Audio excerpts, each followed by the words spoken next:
जालिम बादशाह और नमाज की ताकत।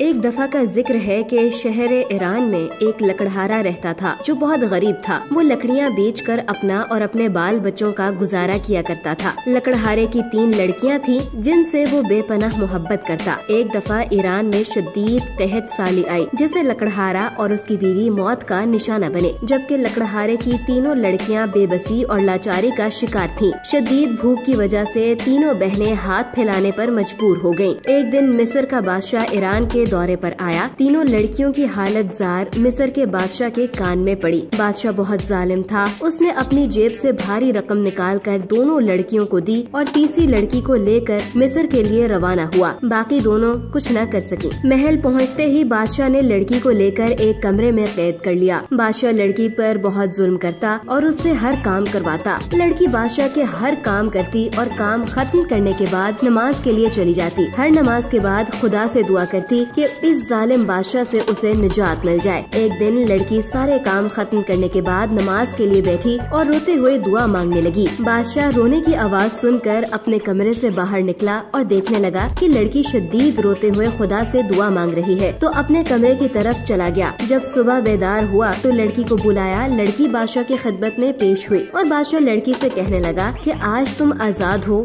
जाओ। लड़की बादशाह के ये अल्फाज सुनकर बेहद खुश हुई और बादशाह के चुंगल से आजाद हो गई। सबक: नमाज की ताकत से बड़ी कोई ताकत नहीं।